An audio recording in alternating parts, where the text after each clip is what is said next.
Welcome to Radcast, the Random Ass Dudes podcast where absolutely nothing's off limits.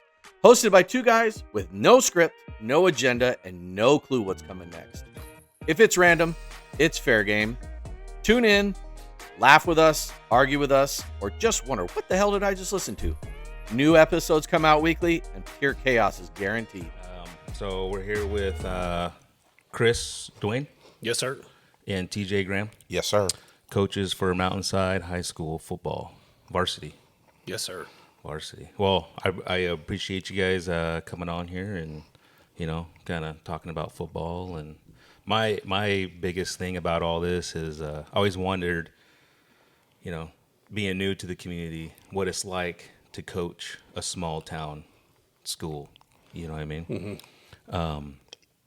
And then my daughter comes here. Okay. Yeah, so her name is Hayden. She has a big old head. Yeah, she probably won't like that when she listens to this, but Yeah. But yeah. So Chris, you're the head football coach. How long you been coaching? I've been coaching this upcoming season. I think will be 13. 13 years. Yeah, 13 years between different stops, obviously. Okay. What about you, TJ?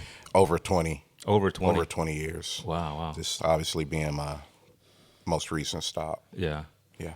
Now, have you coached in the Valley for 13 years or? Basically in Phoenix for 11 of the 13. Okay. So I started out in San Diego when I was still active duty at Torrey Pines High School. I was there for 2, and then moved to Louisiana. Tried to get coaching there, but didn't live there long enough. Mm-hmm. We didn't like it out there. We were.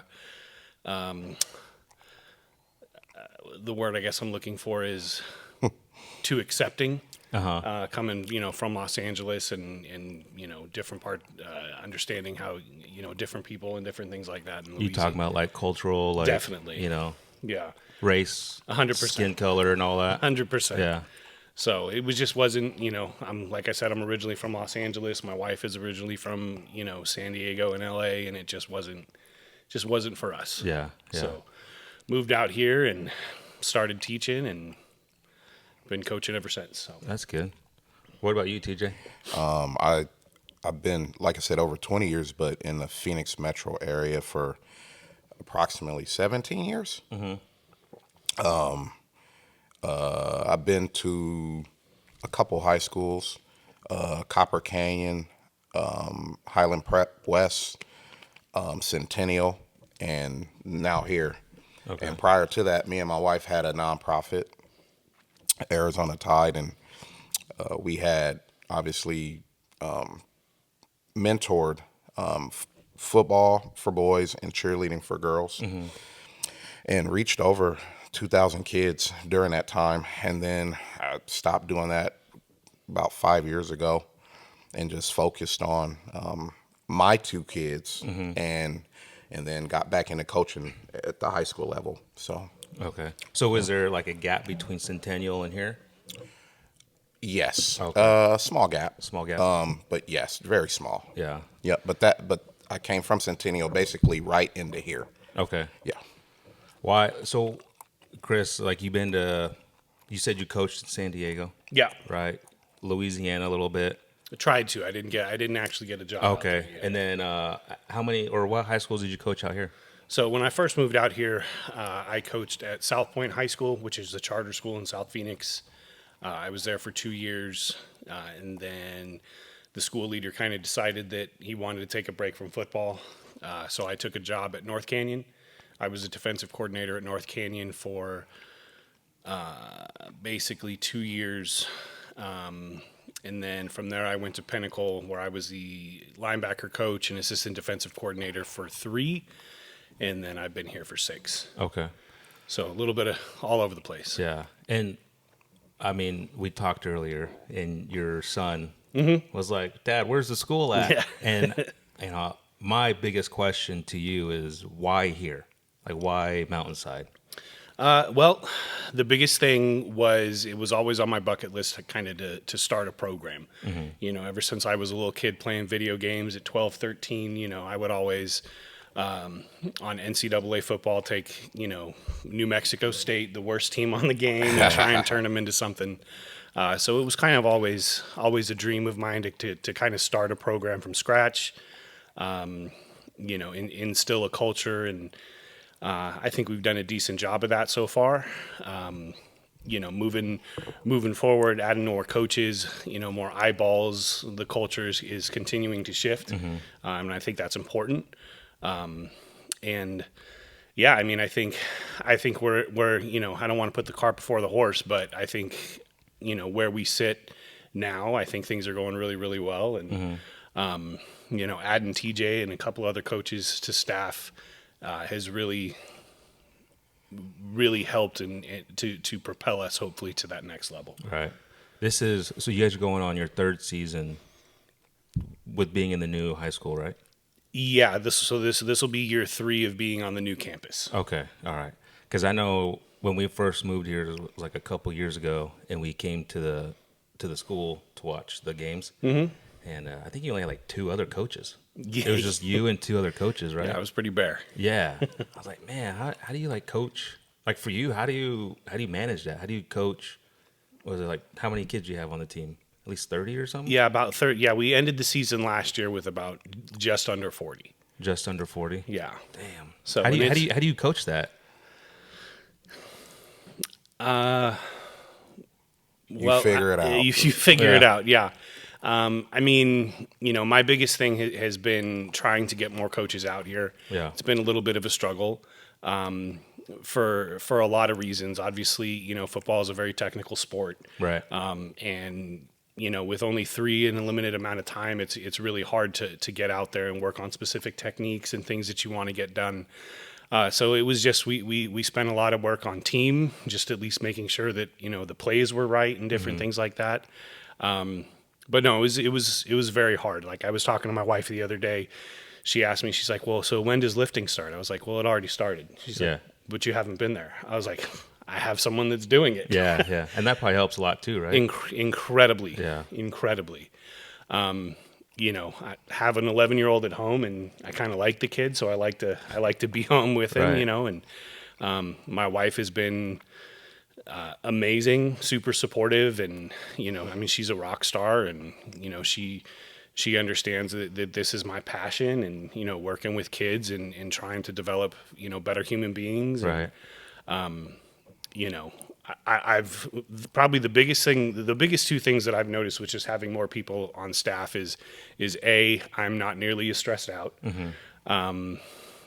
B, I'm able to have other people in my corner supporting me, supporting the program, and where I can kind of just take a step back a little bit and not be so micromanagerial. And, Right. let them work. Yeah. So it's been a huge blessing for sure. Yeah. And like allowing those other coaches to coach, obviously you have to trust them. 100%. Right. You have to trust them because 100%. at the end of the day, however that season ends, it's on you. Absolutely. Right. Absolutely. Yeah. And that's always been another thing. Like, I mean, I've had a lot of people that come out and say, "Oh, I played high school football," or, "I'd love to help." And, while that help is amazing to have, for what we're trying to build, I needed people that not only knew the game, but had experience at all levels. And, I feel that's where we're at now. So. Yeah. What kind of culture are you guys trying to build here? Big on accountability. Yeah. Having the kids understand that, you have to work for what you get. Yeah. And being accountable to your team, being accountable to your coaches. We're trying to get kids ready for real life. Football, obviously, a very small percentage go on to play in college and professionally, and right. But everybody becomes a professional adult. Right. So, we're just really trying to make sure that accountability and being where you're supposed to be, doing what you're supposed to do. I think those are going to help these kids for years to come on and off the field. Yeah. Yeah. What about you, TJ? What kind of atmosphere do you want to bring to Mountainside? Is this your first year here? Kind of. Kind of. Yeah. Okay. The one thing you can coach is toughness, discipline, and structure. Those three things are synonymous to each other. And attitude. That's a want to. So I just want tough kids. I want kids that, like he said, I echo what he says, accountability, no excuses. We control what we can control. We can't control what goes on outside of here, of our realm and our world, but we control how hard we work, how we prepare. I always tell the kids, failure to plan is planning to fail. So we have to get 1% better every day. It's what we all say around here. Right. Just get 1% better did you get better today? And so if I just get a little better every day and I just stack days, at the end of the season, I can look back regardless of win or loss, because wins and losses don't necessarily tell you how you're progressing necessarily. It's a benchmark, but you can still have a progression. Yeah. And it don't necessarily reflect in the win-loss column. So for me, I just try to stress to these kids, get better 1% every day, because we're out here in Whitman. There's not a lot of ready-made dudes out here. Right. So the weight room is important. The track work is important. Us meeting with kids, the big D word, development. Yeah. And that's what a lot of guys miss in coaching. Is you really have to develop. And these kids are very smart nowadays. Not saying they weren't back in the day, but they know if you know what you're doing. Right, they right. know if you know what Oh, you're yeah. talking about. Like, kids are not stupid. and there's so much more at their disposal where they can look up and they'll check your credentials. They'll get on you. They're like, he don't know what he's talking about. Yeah. So for me, I tell the kids I'm so obsessed with success. I want them to work hard and obtain success, so that, again, it applies in life, right? Like he just said, you're going to be an adult one day. And if you learn now, I have to work as hard as I can. And if I work as hard as I can obtain things bigger than myself. So, yeah, we're out here in Whitman, but I tell you what, man, like, we got some tough kids out here, but they just don't know how good they can be. They don't know that success necessarily, right? Yeah. And as long as we just keep believing in them, pouring in them, it's coming every day. And most of them, I tell them straight up, you're either gonna love me or you're gonna hate me. Right. That's what it is. That's what it is for me. And I tell them all the time, the days of him not having the eyeballs, the days of him not catching everything are over.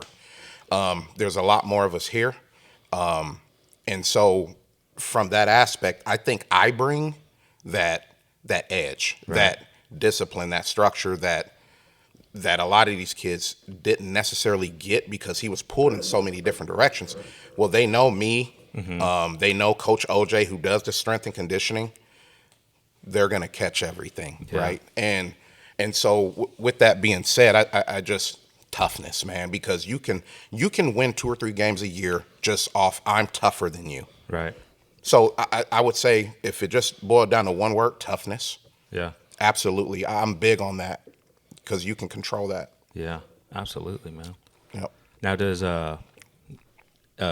you're a cop? Yes. Right. Yep. So, do you think some of that kind of from probably going through your academy and your job is a pretty accountable job? Right? Absolutely. Do you think that kind of comes over to the football side a little bit? I would say even prior to being a cop, to be honest with you. Yeah. I've just always had structure in my life. I didn't have the best upbringing. Just a little bit about myself. My father, we're night and day. He's been in and out of prison my whole life. No one ever thought I would have stepped into the arena that I was in just because of the environment I was in. But I tell people, your environment doesn't make you who you are. Right. You still have a choice to be who you want to be. Yeah. And so, but still, even with that being said, I was just always a structured kid. Like I never missed school. I was an honor roll kid. I played football. I was blessed. I played at Peru State College in Southeast Nebraska. I was just always a structured dude. So my life was just always structure. And graduated from college, moved here. My wife's originally from here. So moved here, got on with the police department, and been there over 20 years.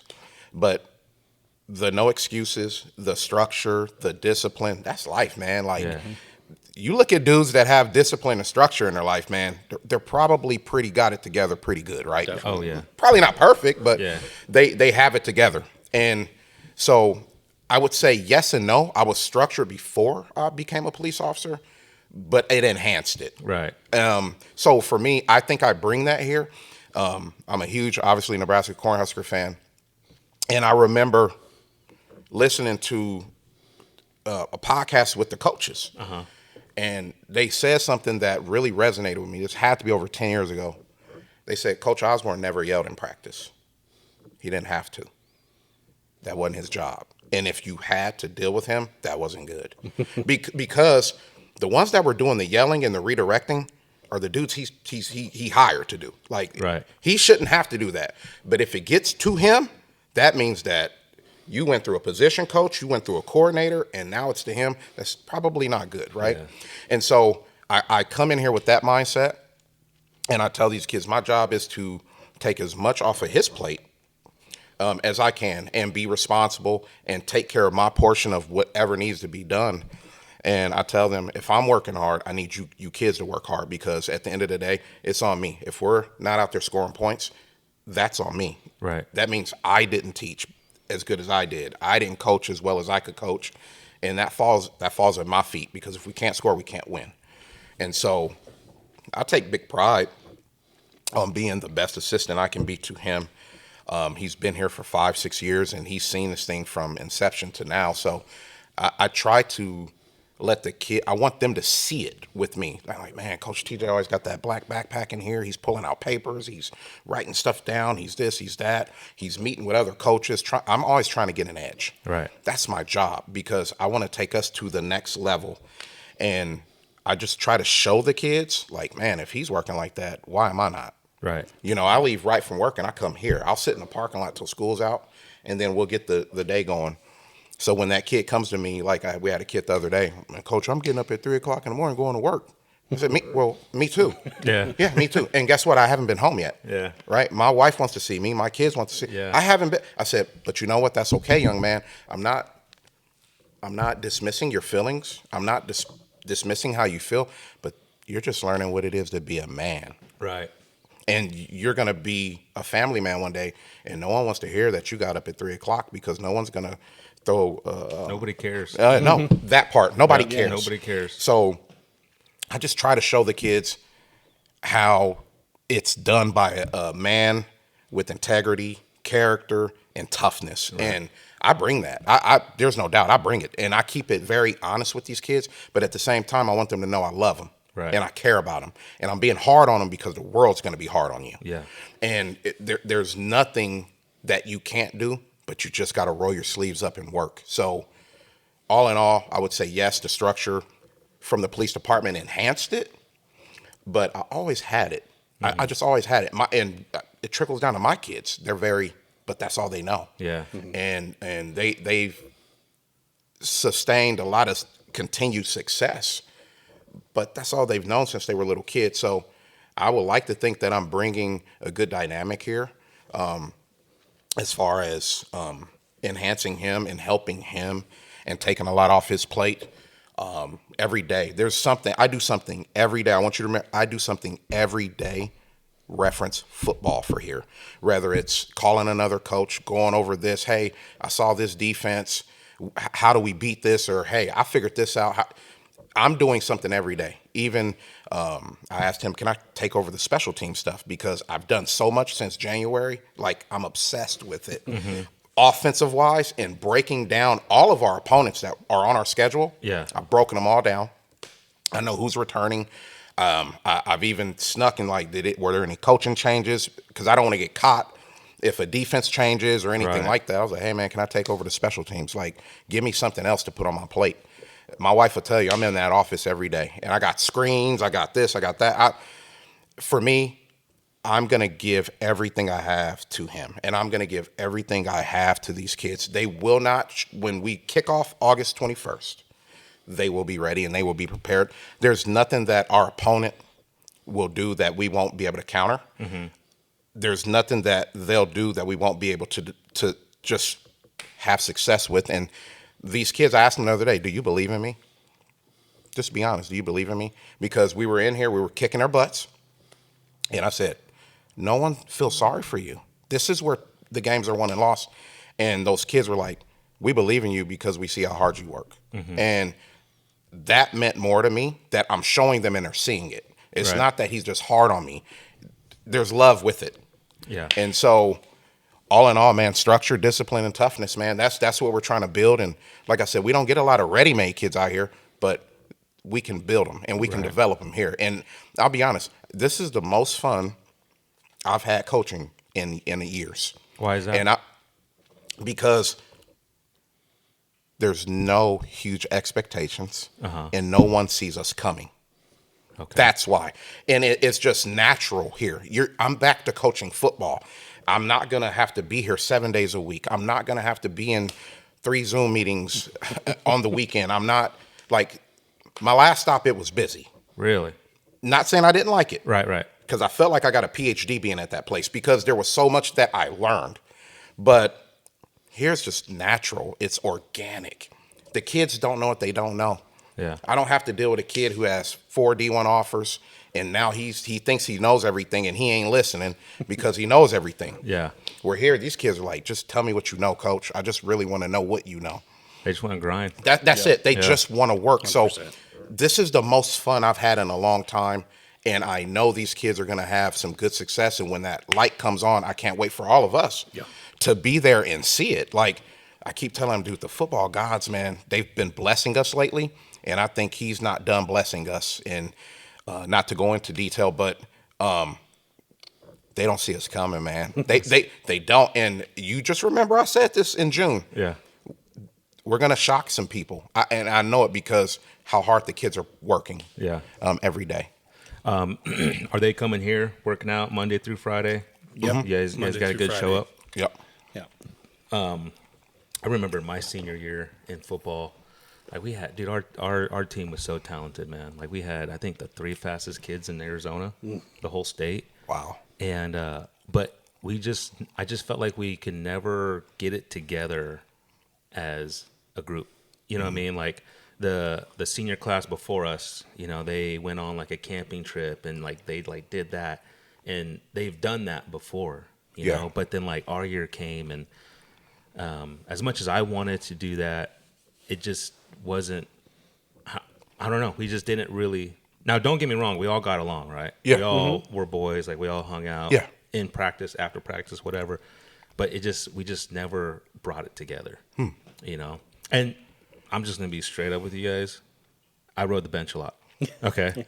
But still, though, You were on the team. I was on the team, and I love playing football. That was football's like my number one sport. I love Absolutely. football, man, because like what you say, you know, you guys are building men, you know, and it's like the ultimate team sport. It is. Ultimate 100%. team sport. You know, it's chess. You know, and like that's what I love about it. You know, and then I also envy, like, we got other friends from other schools, right? Like Cactus High School. You know, yeah. those boys, like when we were in high school, like every class, man, always dedicated. Like all you hear was they were in the weight room, like getting it. You know, everybody in the weight room getting it, whether either they're a starter or not.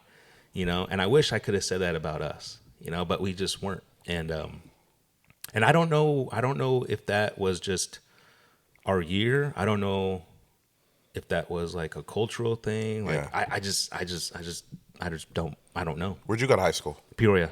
Okay. Yeah. Panthers. Yeah. Yeah. Yeah. Well, I can say, just talking off of that, like the numbers that we've had in the weight room this year are at least double in previous years. And again, I think that goes back to what Coach TJ said. I'm not the only one, you know. And obviously, you know, Coach Duncan is back. He's doing defense, but he's not an on-campus coach. You know, and over the years, over the 6 years, I make jokes with Coach TJ, like year one to now is just night and day. You Really? know, the first year we played football at the old campus, I had 13 kids on the team. We played wow. 8-man football, and in a film session, I had my quarterback ask me why they were kicking the ball off the kicking an extra point, because while we were waiting for video to get up, we were watching a college football game, and he's like, "Coach, why are they kicking the ball?" I was like, "Well, that's an extra point." He's like, "Well, why don't we do that?" And Oh man. well, I told him, I said, "Well, we got to score a touchdown first."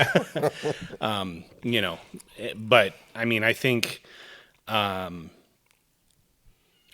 always been a humble guy, but I think that first year, because at Pinnacle, like, we were good, open semifinalists, best quarterbacks in the country, like we were really good, and then going from that to here, it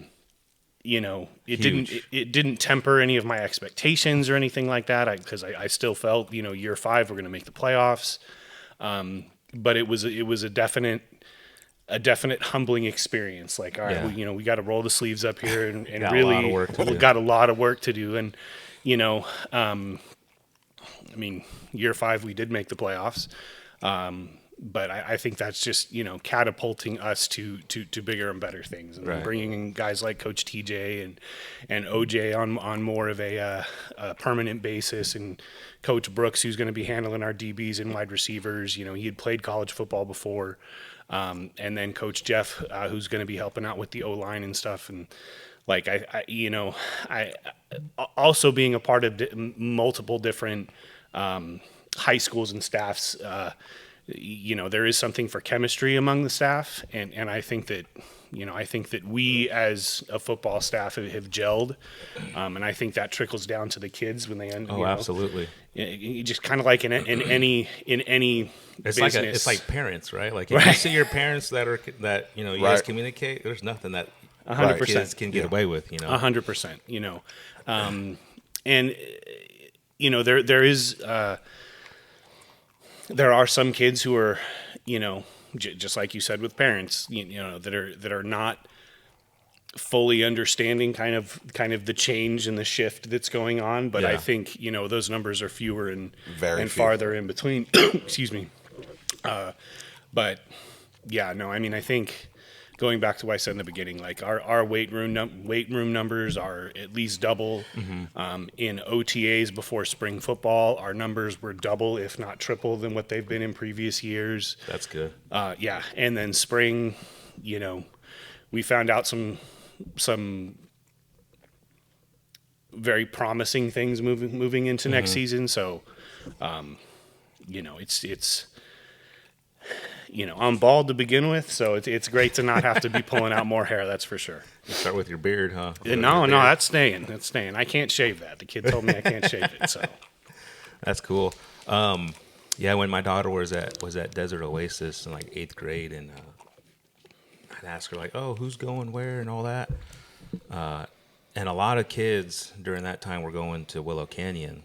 And like now I hear more kids are coming to Mountainside, so you can never have too many kids, right? If you're trying to build a 100%. program. 100%. Yeah. And that was a really big challenge at the beginning. Yeah.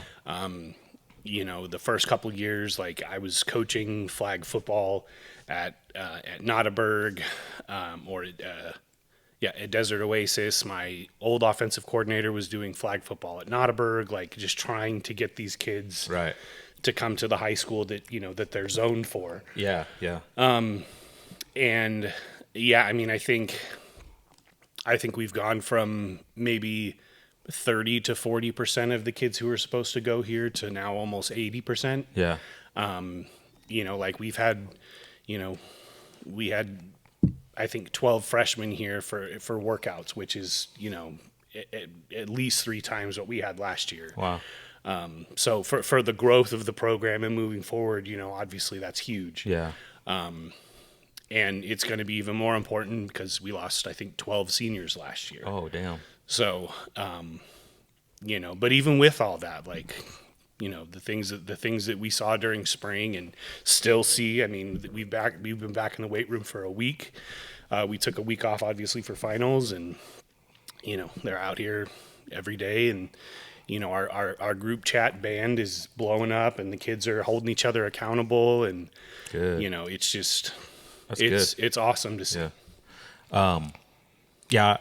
I think like high school is fun. Is like a fun time, right? It should be. But yeah. high school football season is like the most fun. Absolutely. And like my kids are going to be coming here too. I got a daughter that's going into 8th grade. I got how old is he? I think 12. A 12-year-old and a 9-year-old. That they'll be coming here. So I bringing them to the games. Because it's like you got to build that tradition. Oh, You know absolutely. what I'm saying? Like my buddy Carlos, he was our quarterback when I played, and his dad graduated from Peoria in the 70s, and he played football, and it's like, just seeing that tradition and those families come through the school, that's something that I would love to see here. Yeah. Oh, absolutely. Yeah, and that's definitely something that we're trying to build. Obviously being, still being really small, and that's a process. I will say, obviously, winning makes that much 100%, easier. Yeah.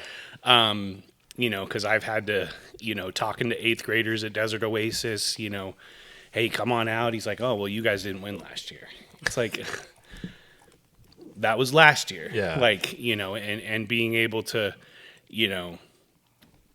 frankly, take a school that in year one lost every game we played and got outscored 300 and whatever to 8 to making the 2A playoffs in year 5 was,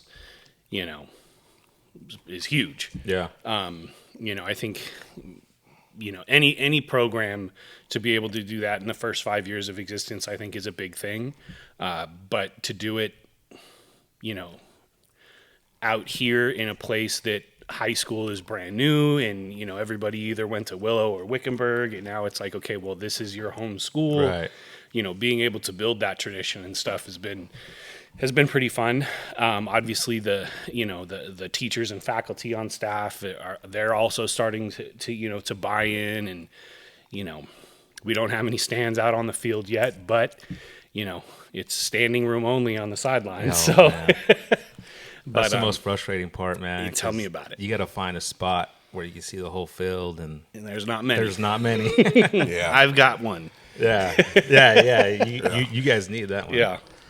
Yeah. What kind of like schemes do you guys run here?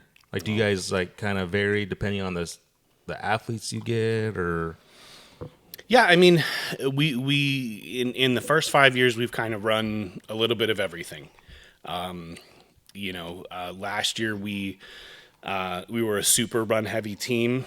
Didn't really have a legit quarterback. We had a couple athletes that could throw the ball a little bit. But again, when you don't have a full staff to be able to go over all the different techniques and stuff, you Right. kind of have to simplify the world a little bit. I've always been a defensive guy. Excuse me. I was a defensive coordinator at North Canyon. I was a defensive coordinator and head coach at South Point. Like, I was a linebacker assistant coordinator at Pinnacle. So I've always been a defensive guy. Mm-hmm. So my offensive coordinators, I've always told them, hey, that's your lane.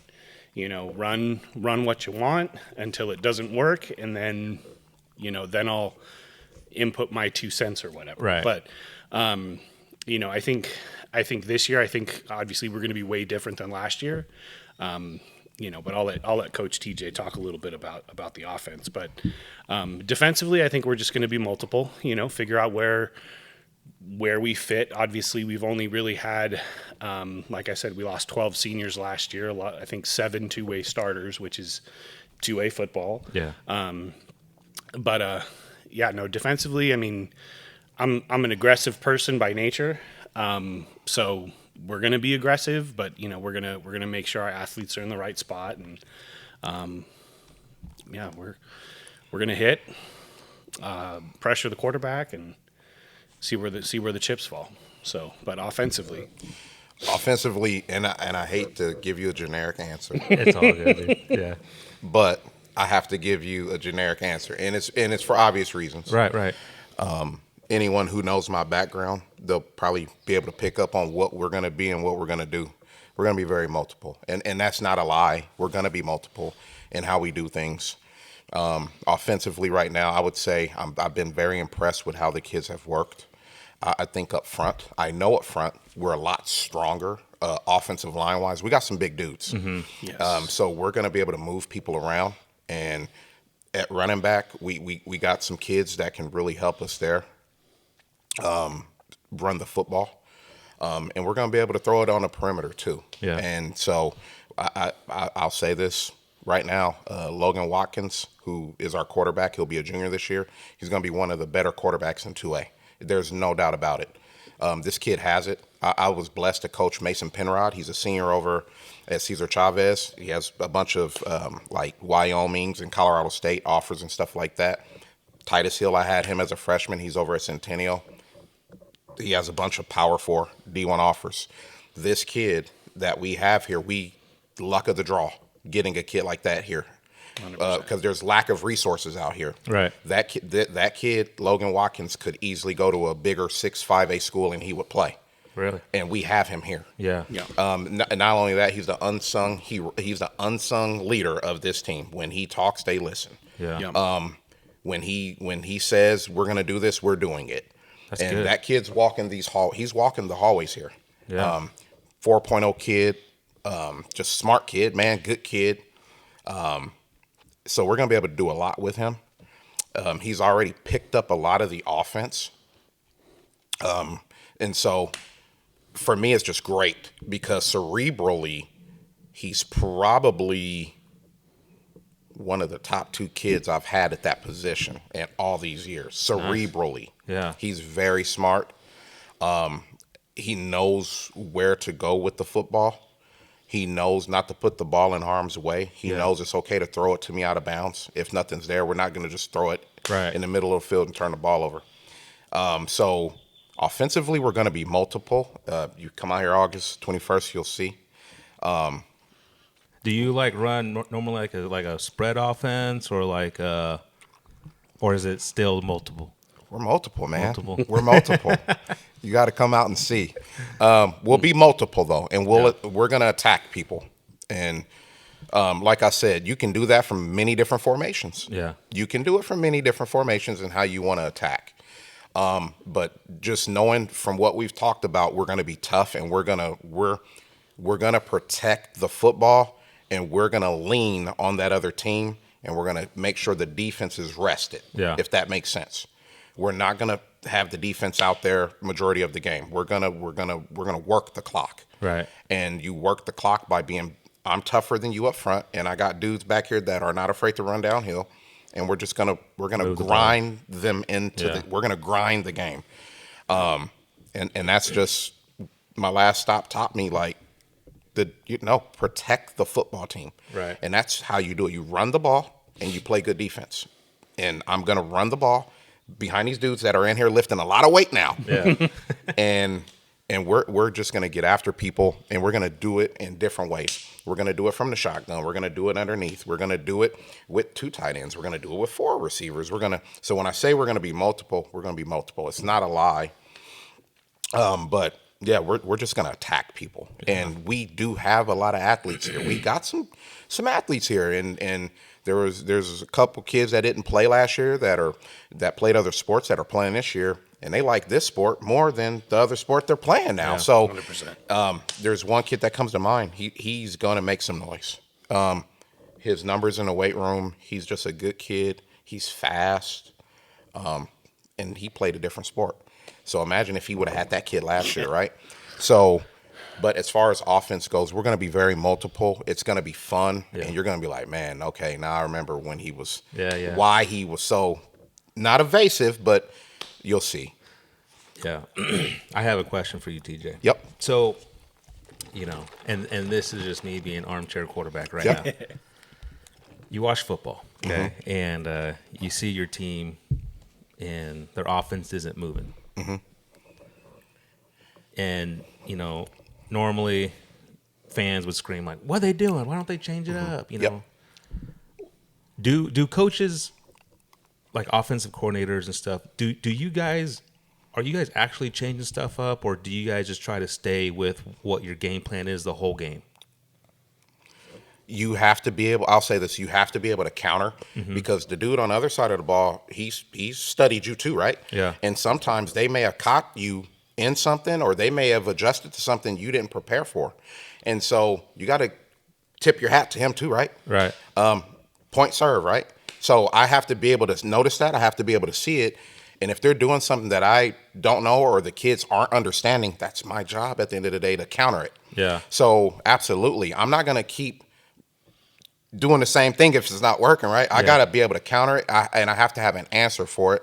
And that comes with me studying everybody we're going to play since January. So that's why I'm confident saying I don't think I'm going to be able to be caught off guard unless there's a defensive coordinator change. Right. I don't think I'm going to be able to be caught off guard. And I learned the biggest lesson with that probably 2 years ago, coaching against South Point Catholic from Tucson. And we have been rolling everybody. And they ran a 3-man front. And we had never played against anyone in a 3-man front. So automatically I'm thinking, we're going to be able to run the football. You got 3 dudes up front? Oh, I'm running the football, right?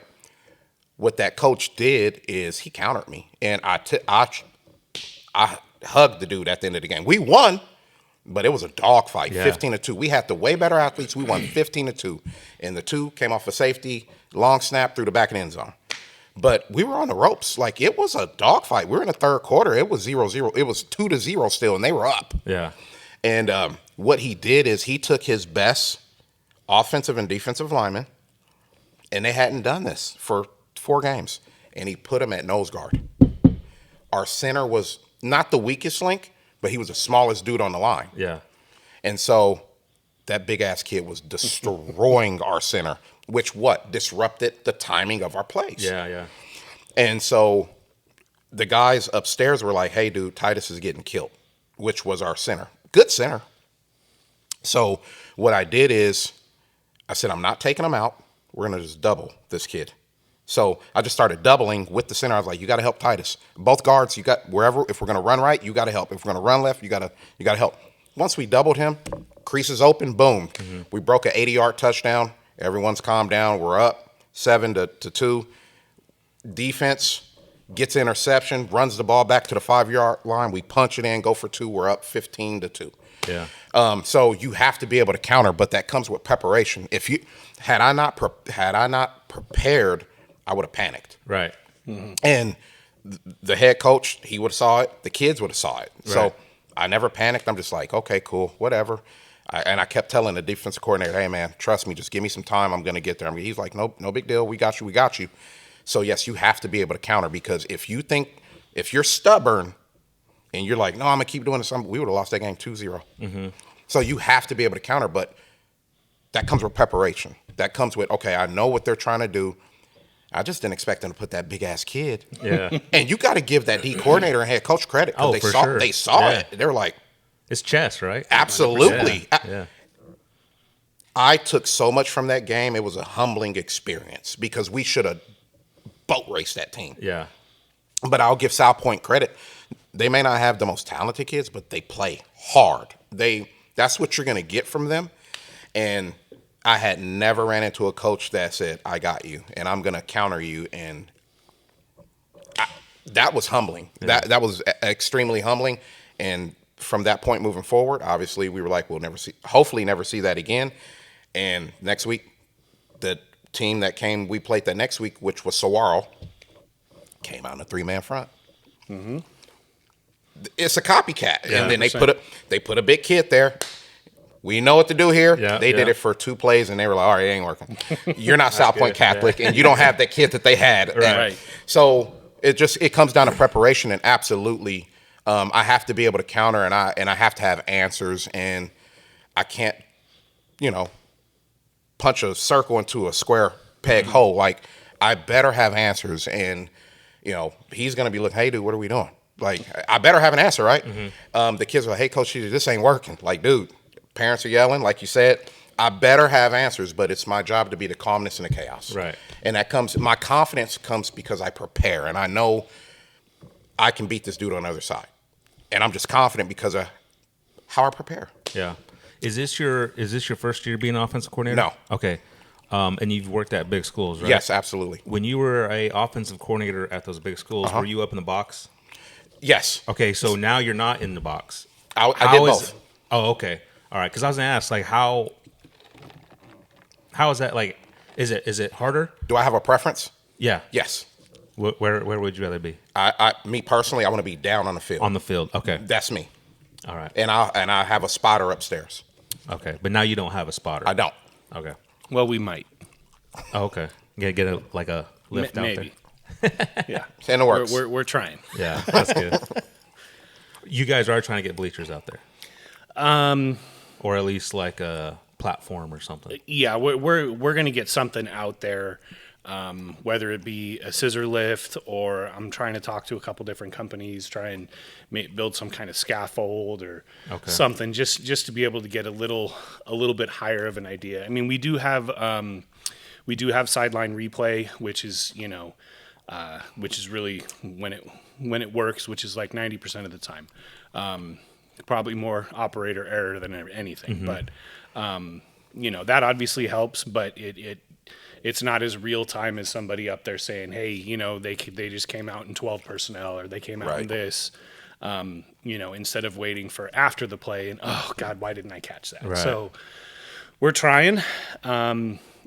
Obviously I know that the community went for a bond last year. Unfortunately, it didn't pass, or else we would have, stands and a lot of different things on campus. But yeah, I think that's still in the works. I think we're just trying to figure out alternative ways to do it. Okay. I would really like bleachers out there. I know. Trust me. I'll keep saying that every time I see you. That's fine. So high school ball kind of has changed since I've been in, right? And I haven't followed high school ball since I've been in high school. But now the way they do divisions isn't by how big your school is, right? It's about wins and losses, or is it kind of both? Because I see a lot of schools jumping from 2A or from 4A to 5A, 5A to 4A. Yep. And like how is all that working? So I think the baseline is still enrollment. Okay. Right. They don't want 400 kids at Mountainside High School playing 3,000 kids at Hamilton. Right. But when it comes to like moving up, moving down, AIA does have an algorithm that they use that counters in, past 3 years of success, past 5 years of success.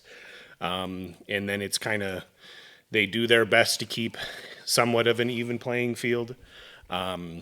But, then you have schools, I think 2 years ago, Arizona Lutheran got bumped up to 3A after they had been like 2A state champs and runners up the previous 2 years. They moved up to 3A. They did not succeed. And then they were immediately dropped back down to 2A. So, coming from, playing high school football in California, obviously things are way different over there. Right. There's 2,000 schools that they have to figure out and 12 divisions or whatever it is. But yeah, the baseline is still like enrollment. And once you hit a certain enrollment, you're supposed to move up. Like I fully anticipate in the next 2 years having the enrollment to be a 3A school. But yeah, and then depending on success and different things, like if I don't feel that our athletic department or football team is ready to move up to 3A, I can appeal it. Okay. But at the end of the day, AIA is the people that makes the decisions. So, Right. But yeah, like I personally, I don't want to move up to. I'd love to move up to 3A because there's a heck of a lot less travel. But I don't want to move up until we're ready. Right. Until you have the players. Yeah. Yeah. That makes sense. And then also like being out here in Whitman, it's like a horse community, right? Mm-hmm. There's a lot of ropers and stuff. Mm-hmm. A lot of homeschool kids that come and go. Is there kids that live in Montana but they come out here during roping season but they still enroll in the school? Or not that I've seen.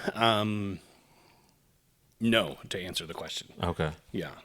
If there was kids that wanted to play football but were homeschooled and they moved back and forth, would you allow them on the team?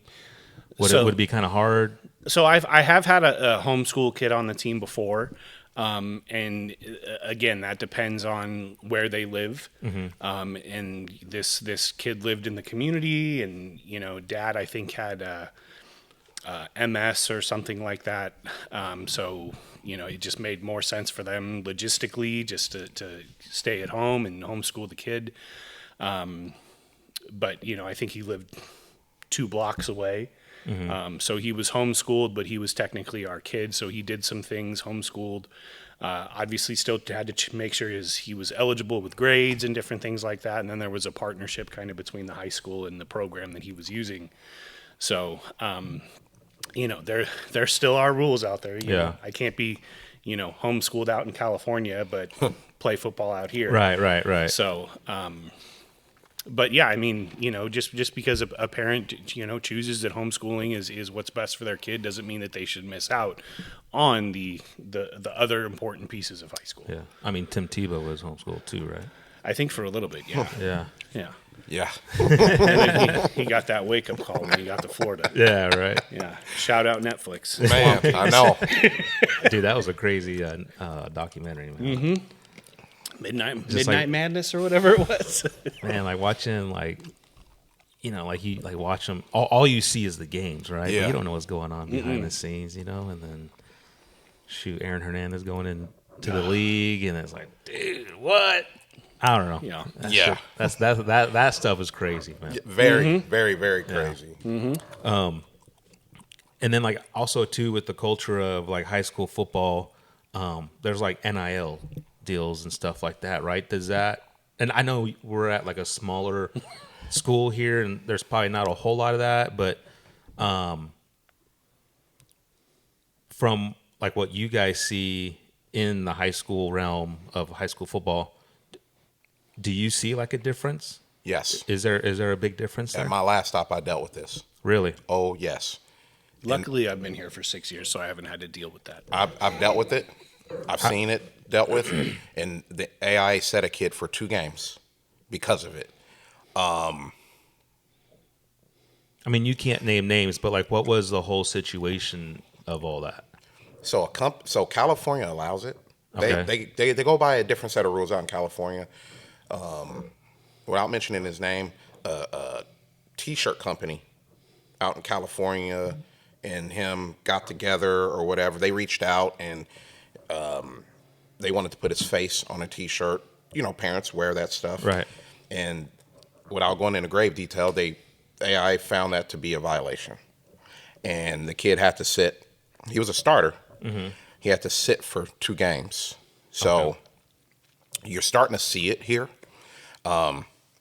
And that's just the example that I personally saw and was in the building and got to see dealt with. But it's happening all around Arizona. It's just what it is. It's already been going on in California. Now it's starting to spill here. Over here. Oh, absolutely. It's here. It's here. Whether people want to acknowledge it, but it's here.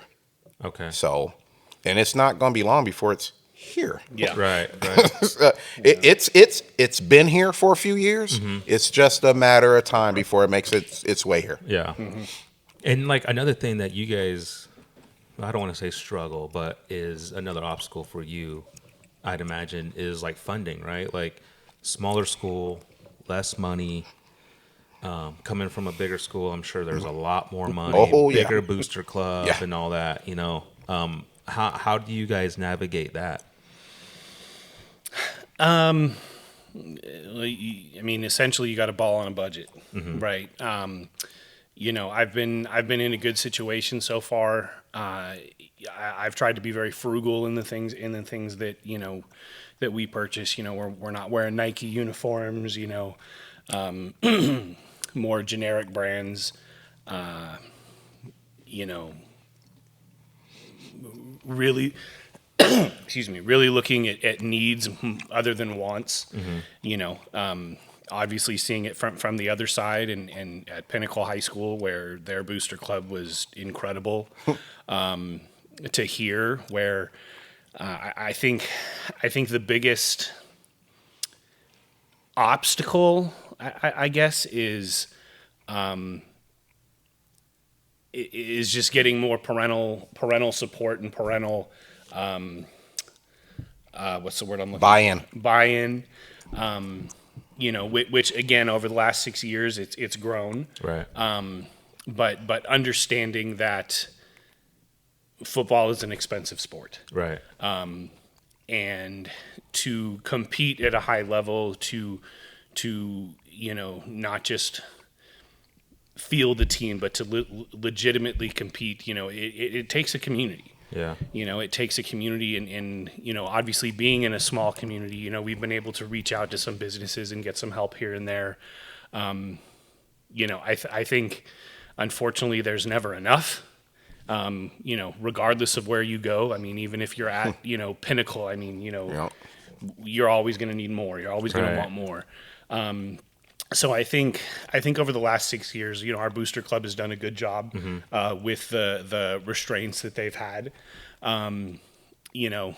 Never really been in a position to where I can't get something that we need.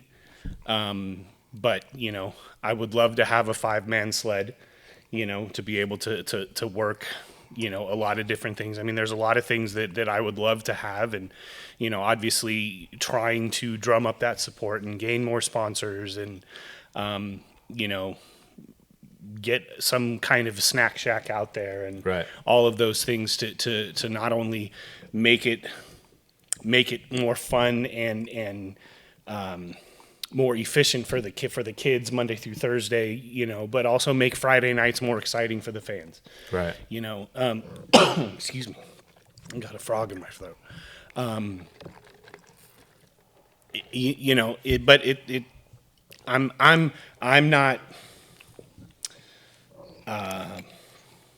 not oblivious to the fact that it is a small community. Yeah. And I know that there are challenges in getting that going on and different things, but at the same time, I think we just need to branch out a little bit more. I mean, Surprise is only 10 minutes that way. Right. So, in my conversations with the booster club and, adding new coaches that have other experiences with other booster clubs and stuff, I think this year, not only on the field are we going to be pretty good and better than we were last year, but I think off the field with donations and sponsorships and being able to not count on district for everything is going to be huge. Yeah. What do you guys currently have sponsors right now? Yeah, we had a few from last year. We had a Hot and Cold HVAC, who he's actually a coach on staff now, Jeff. Shout out to Jeff. Jeff's my buddy. Jeff, yeah, Coach Jeff. I think obviously Delgado's and Wells, they've been a big help. The two convenience stores out here. Mm-hmm. A couple years ago, we had a family donate a significant amount of money. So yeah, I mean, I think we just need more. Right. We just need absolutely more. Yeah. Yeah, and I mean, there's more and more businesses opening up closer, and once those doors open, I know that we're going to be in there. So yeah, definitely. Yeah, I mean, that's what you want, right? You want your community to back 100%. You guys up, and I think that's where like tradition and winning, right? Mm-hmm. Winning is everything. Mm-hmm. I mean, as much as you don't want to tell the kids that, right? But at the end of the day, it is, man. Winning is everything. Yeah, well, and I think like I'm a firm believer that as long as you take care of everything else, the weight room, coaching staff, everything falls into line. Winning is going to happen naturally. Yeah. Oh yeah. And then winning obviously brings in more business. It brings in more stuff, which then brings in more kids. It's like you got to take care of business Monday through Thursday. So. Yeah, absolutely. Yeah. I couldn't agree with you more on that, Chris. I mean, talking just monetarily, if you need a prime example of winning, does take care of a lot. I didn't know Mark Cuban was interested in the University of Indiana. All of a sudden now he's one of the biggest donors, giving them a lot of money. Yeah. Indiana 3 years ago didn't have any money. No, 100%. Now they are overpouring with money. Yeah. Mm-hmm. What to get them? What a difference that made, right? Yep. In just 2 years. So I really think, for anyone that's listening to this podcast, you better get on now, because I've said it earlier, they're not going to see us coming. Yeah. And if you could just be here and just the energy, and you see the buy-in with the kids and how hard they're working. Yeah, made the playoffs last year, man. That's an expectation now. Right. The expectation is to make a run in the playoffs. No, the playoffs, we're gonna get there. Like that's an expectation. Yeah. It's making that deep run, playing around Thanksgiving, right? Oh, yeah. And so, I anyone listening, now's the time, because this ain't just coach speak. I'm telling you, I've been around it, I've seen it, I know what it takes, and we're doing it here. Not at the higher level, but for the level we're at, we're doing it. Yeah. We're absolutely doing it. And when this thing catches, people are gonna be like, "Oh man, we didn't see them coming." Like, it's because of the work I know these kids are putting in.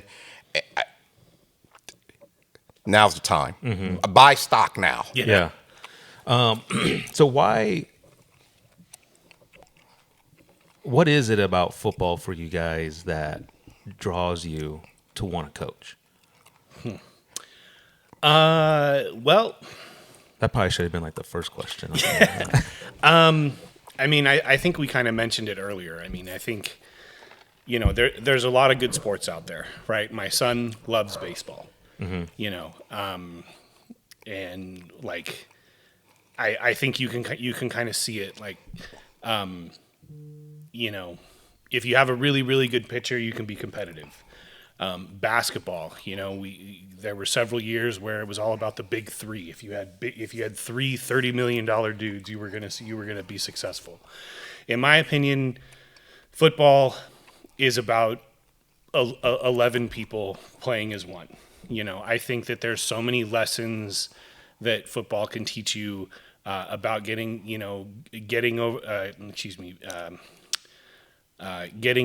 through adversity. Being counted upon by 10 other members of the team. You can have 10 dudes do their job and one doesn't, and all of a sudden strike up the band, there's a touchdown. Right. I think it's a microcosm of life, between 53 and a third yards. It's become such a thinking man's game, such a chess game, and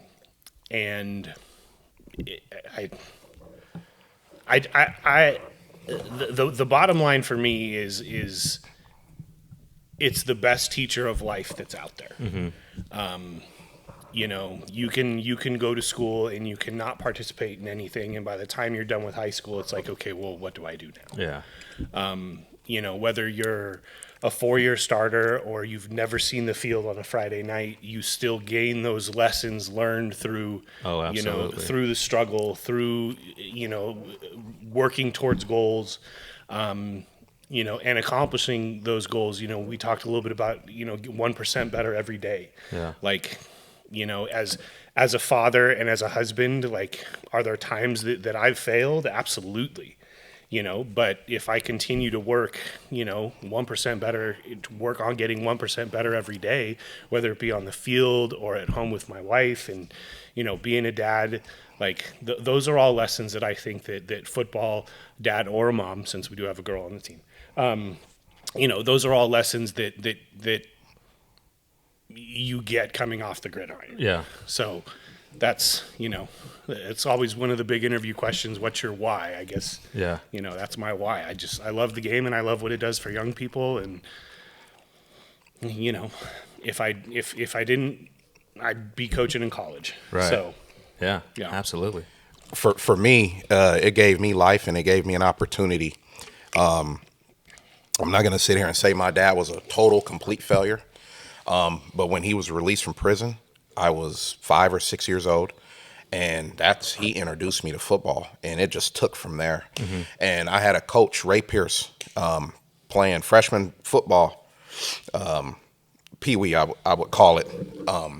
And that man poured into me. And when my dad was absent, he was always there for me. And if it wasn't for the opportunity of being a part of a family atmosphere, team environment, I don't know where I would be. And so that's what that gave me. It gave me a sense of purpose, a sense of life, a sense of put the team before you, even if it's not best for you. Yeah. It's about the team. And so it gave me an opportunity. It gave me an opportunity to make it out of a not so good environment, being able to go play collegiately at a small D2 school. And so I'm very thankful for it and the life lessons that it taught me and it gave me. And if it can get me out of a bad environment and it taught me life skills to be a better husband, to be a better father, just to be a better human being in society, I want to give that back to these young men. And like I said, we had a nonprofit, and it just, Father's Day, getting all the texts I get. That's cool, man. Seeing these kids being at their weddings, being in their weddings, being there when their kids are born, just being there. It means so much to me to be able to make a lasting impact in young people's lives because someone did it for me. So that's my why. Someone did it for me, and all I'm doing is paying it back tenfold. Yeah.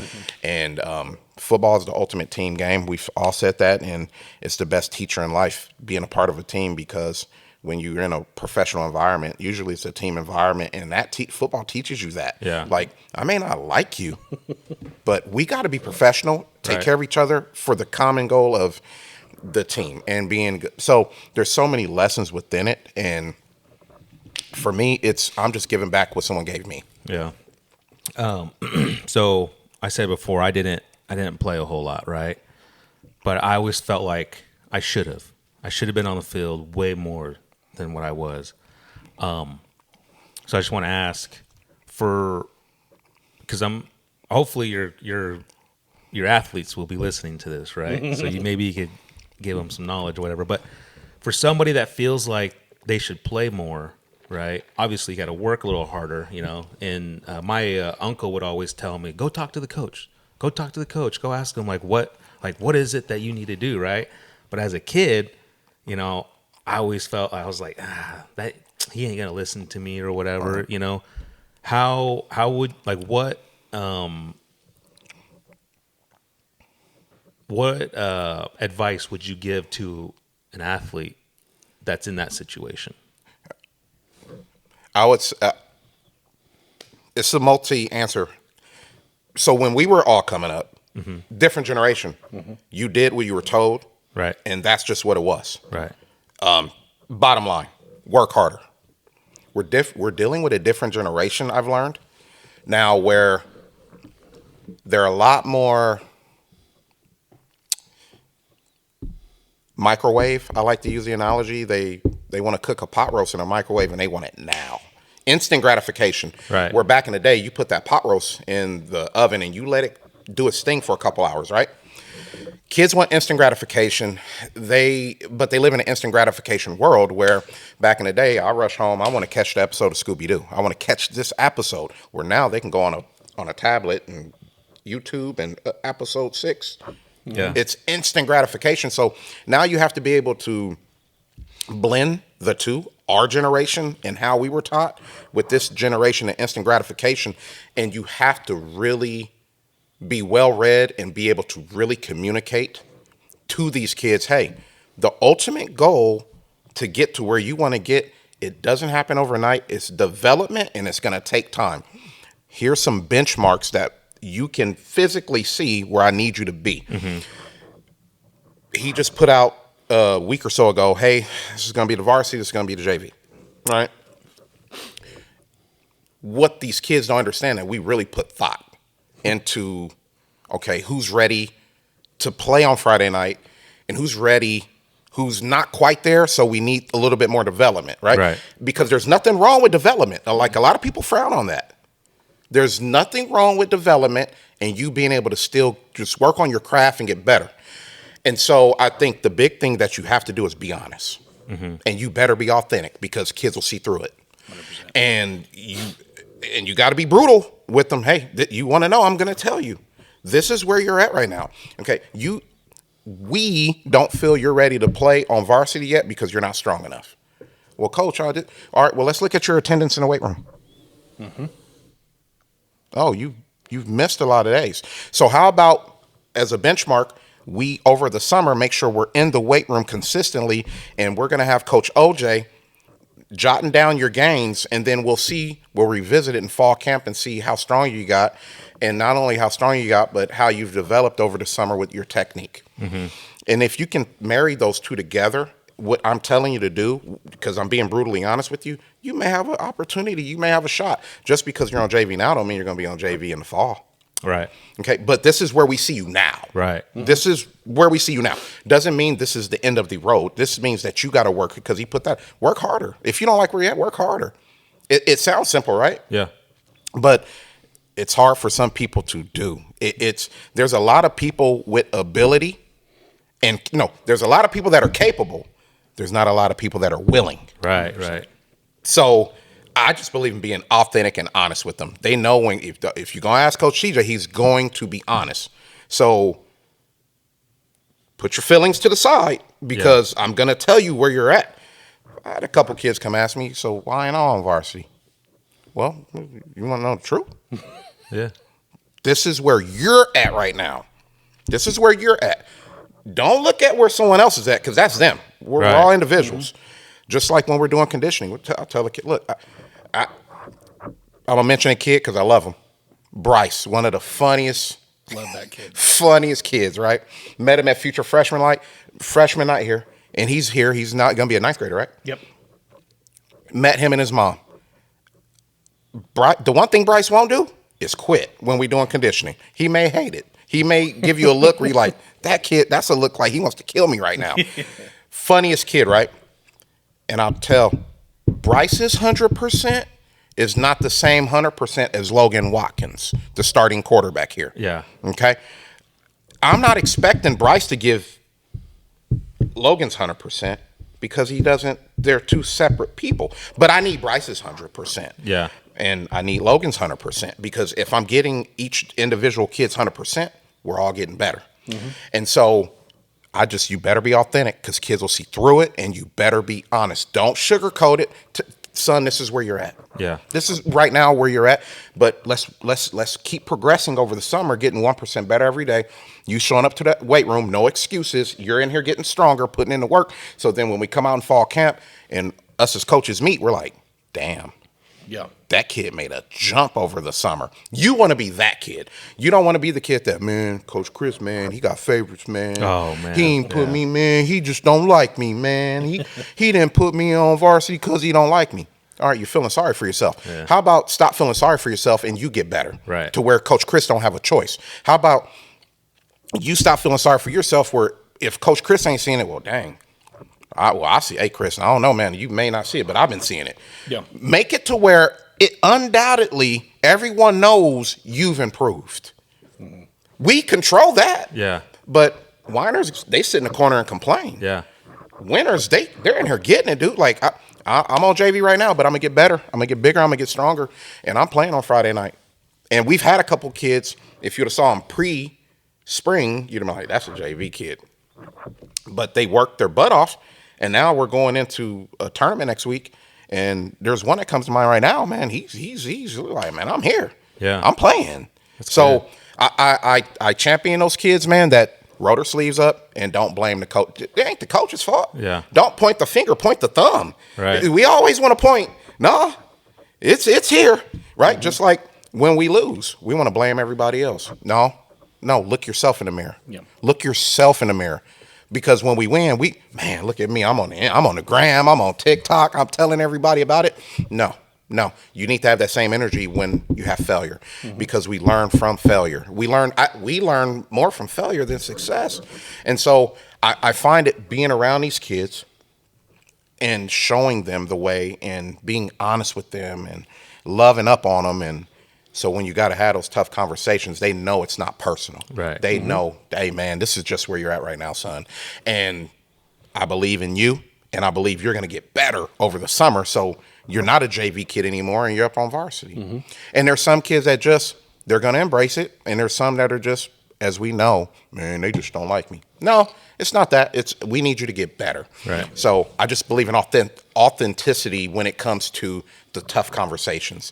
Authenticity, and if you're staying consistent as a man, And they know no matter what, this is what you're going to get from Coach Chris.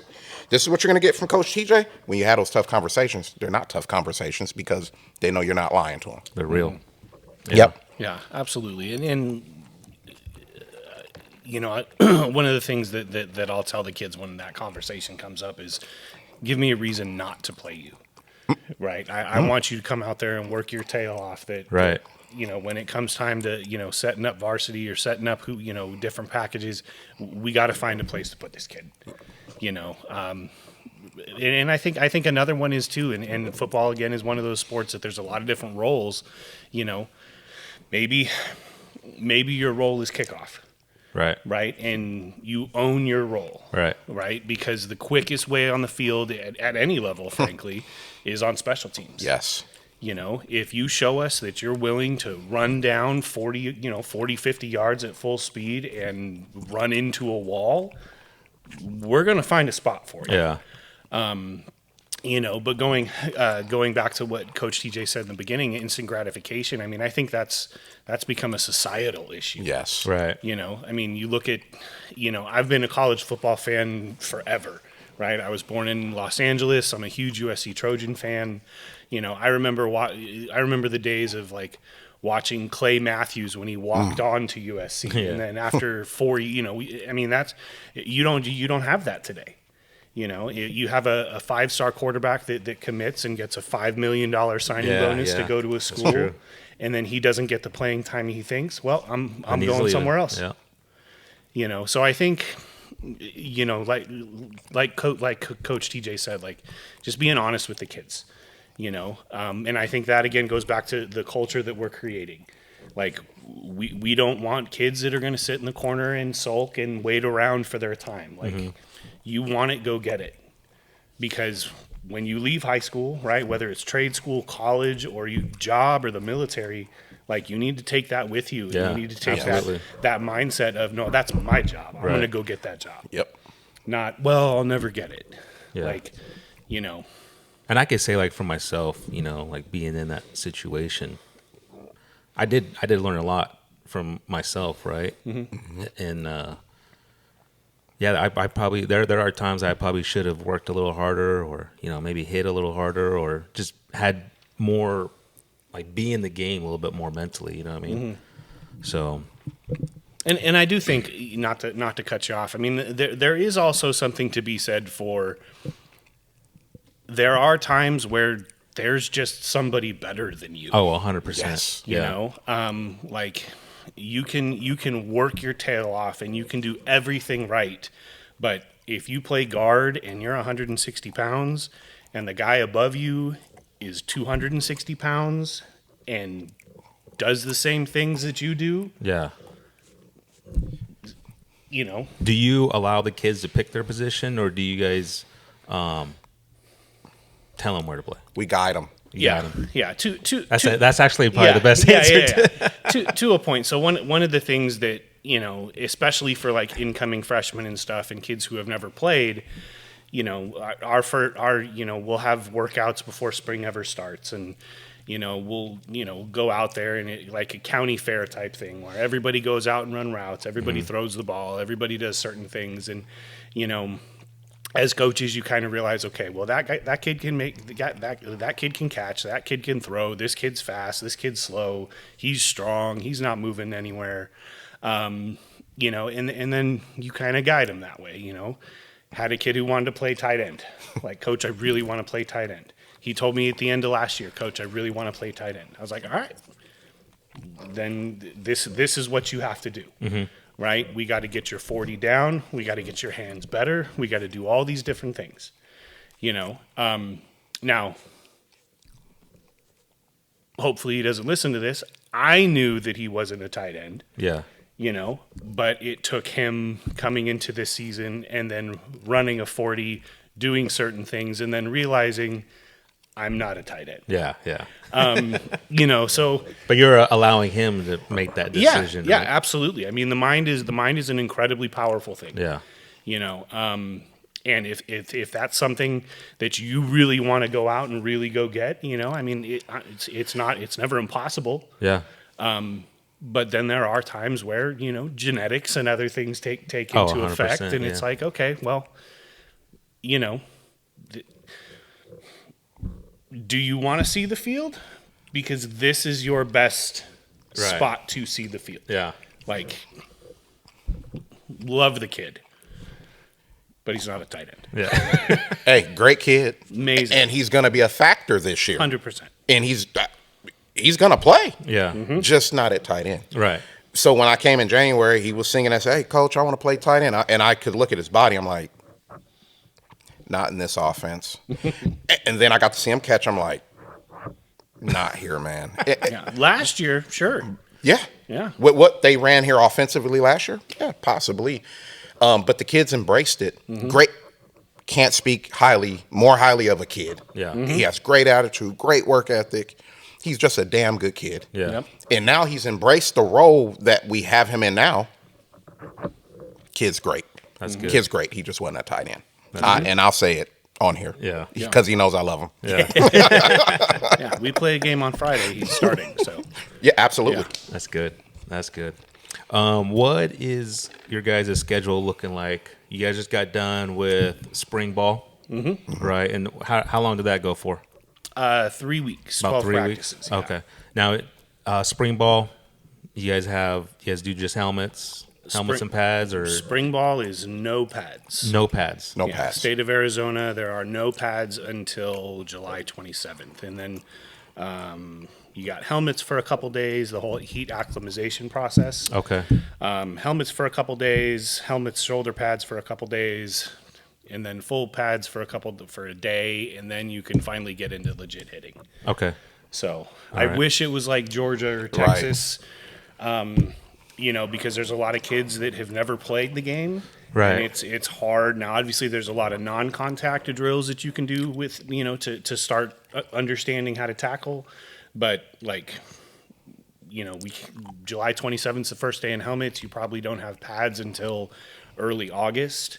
And you have a game in 3 weeks. Like, that's tough. Yeah. It's tough to Absolutely. really get that in and, before you have to go out there and hit somebody else. Yeah. Because I remember, starting new seasons, right? Like, Yeah.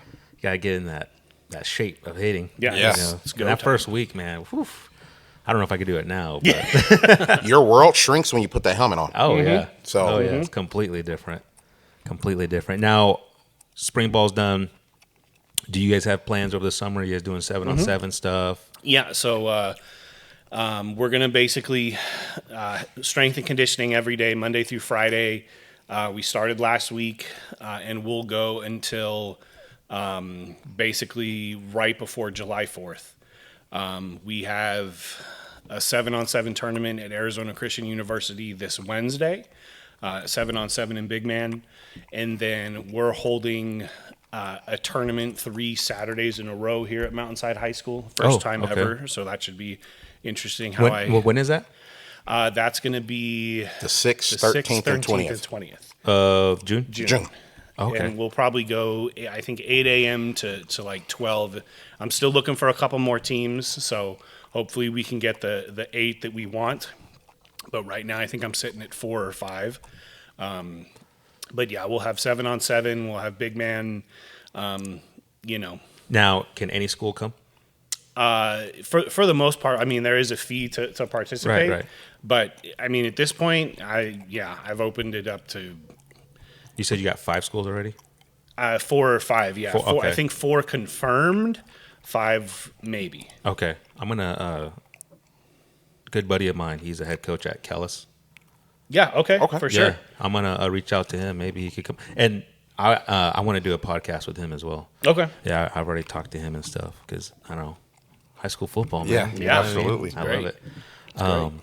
All right. And then first game you said August 21st. 21st. Yes, okay. sir. August 21st. 2A, Hacienda region. We were the Hacienda region, but Okay. now they just go Metro and then numbers. So I think we're Metro 4. Gotcha. Okay. So yeah, we've got Veritas, Desert Star, Kingman Academy, Phoenix Christian, Trivium Prep, and Highland Prep all in our division. Well, Kingman Academy this year is going independent. So Veritas, Desert Star, Phoenix Christian, Trivium, and Highland Prep. Okay, that's your division. But and then you're gonna add more schools. Do you guys already have your schedule yet? Or? Yep, it's out. Okay. Yep, it's out on all the socials. Okay. I'm pretty sure I put it out on the school website, but I have issues with our website. It's kind of a pain in the butt. So, but yeah, Are you talking about like the Natterberg website? yeah, the MHS one. Yeah. I've tried to upload it a couple different times, but for some reason it doesn't save. Nah, that's all funky, man. Yeah. Just probably stay on social media. Yeah, 100%. So, but yeah, I mean, basically 10 straight weeks from August 21st to October 23rd. Okay. All right. Heck yeah, man. Again, I really appreciate you guys coming out here and Yeah, absolutely. talk. I do want to do another one. You know what I mean? I just want to keep this going. I definitely like to do it like mid-season. Okay. If you guys are available, and then at the end of the season, and then shit, if you guys go to the playoffs or something, do one right before that. You know what I mean? Oh yeah. It ain't a if. Yeah. Yeah. Huh? We're going to the playoffs. There you Yeah. go. Okay. Before you guys go to the playoffs. I like There that. you go. Before you guys go to the playoffs, definitely sit down again and I don't know, man. This is my community now, and you know my kids are going to go to school here, so kind of want to help you guys out in whatever way I can. You know, Yeah, absolutely. Yeah, no, that's appreciated. And you know, thank you for reaching out. I mean, getting on here is cool. And Yeah. Yep. just talking ball. I mean, that's Absolutely. that's, Yeah. You know, it's what we do. Heck yeah. And your son's going to be all excited, huh? What's his name? Kellen. Kellen. Yeah. What's up, Kellen? There you go. I'm going to be on the podcast, Dad. Yeah, no, he's excited. That's awesome, man. All right. Well, thank you guys. Thank Thank you. you very much. You better ride like you ride.